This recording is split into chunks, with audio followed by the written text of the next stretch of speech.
Guys আজকে খুব একটা দুঃখের দিন, মানে আমরা ক্লাস 10-এর আজকে আমাদের দাদা আমরা ফেয়ারওয়েল দেব। দুঃখ লাগে যে, মানে খুব কষ্ট লাগে যে এই ঘরটা আর আমরা পড়া পাইতাম না, তো এই ঘরটারে খুব মিস করবো আমরা।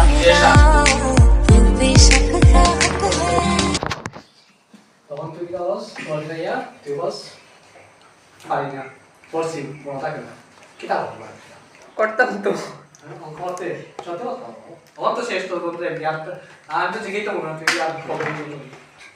আচ্ছা কথা দাদা অঙ্ক করতেছেন একটা বিরক্ত লাগতো, মানে করতে বুঝলো ঠিক করতাম না এমনই আসলে। তাহলে আর কি তা তোর মতো তো আমি আরো লাইন করব আর তুই কি আমার মতো আর পাইতেন না, একটা বিসি বানাইছে ভগবানে পাইতেন না আরো বেশি আছে। চলে যেতে চায় না মন,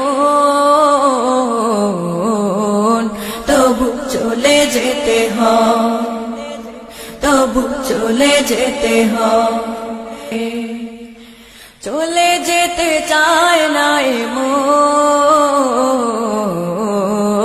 তবু চলে যেতে হয়, তবু চলে যেতে হয়।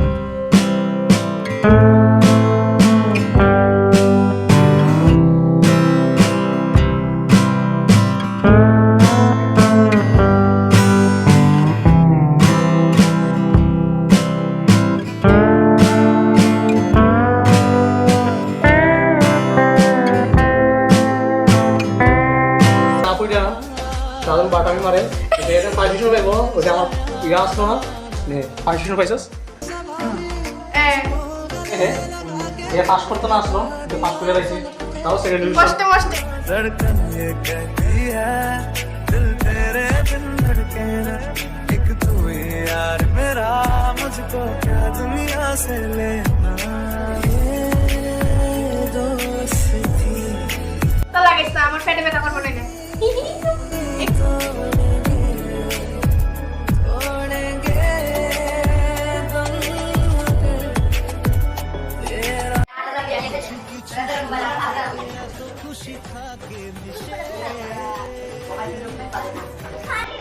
আমরা ক্লাস 10-এর আমরা ফেয়ারওয়েলের দিন আমরা প্রিয় টিচার আমরা শুক্লাল দাদা কিছু কথা বলবো।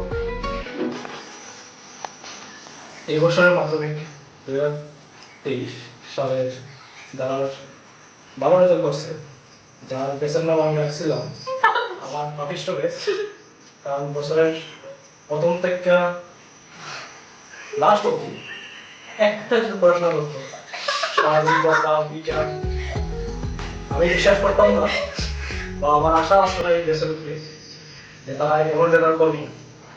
40 জন পরীক্ষা দিচ্ছে, এর মধ্যে 20 জনের ফার্স্ট ডিভিশন, তাও 75%-এর উপরে, আর 1 জন 60%-এর উপরে আছে, বাকি সব সেকেন্ড ডিভিশন। এর মধ্যে কয়েকজন আছে অবিশ্বাস্য কাজ করছে, যেটা আমি বছরের প্রথম থেকে তারা গোয়া হয়ে আইতেছে। ক্লাস 9 থেকে পর্যন্ত একটা বিহিত গান্ধী জান্নাত, যখন ক্লাস 9-এ স্ট্যান্ডার্ড ফর্ম ফিল আপ করে তখন এর আগে অনেকবার বারণ করছে যাতে এ স্ট্যান্ডার্ড ফিল আপ না করে, কারণ এই অঙ্কটুকুই পারে না। কিন্তু এ আমার ধারণাটা খুব প্রমাণিত করছে, এতে 77 পাইছে স্ট্যান্ডার্ডে। যে অঙ্ক পারে না সারাদিন অনেক পরিশ্রম করছে তারা, এমনকি এত ভালো রেজাল্ট করছে, আমি গর্বিত। আর আশা রাখি আমার সব আবিষ্ট বিশেষ লাভান্বিত যাতে লাইফে উজ্জ্বল করে, আমি জানি তারাই সবচেয়ে বেশি সাকসেসফুল হতে পারে। আমার এতদিনের কেরিয়ারে সবচেয়ে বেস্ট রেজাল্ট এই প্রশ্ন।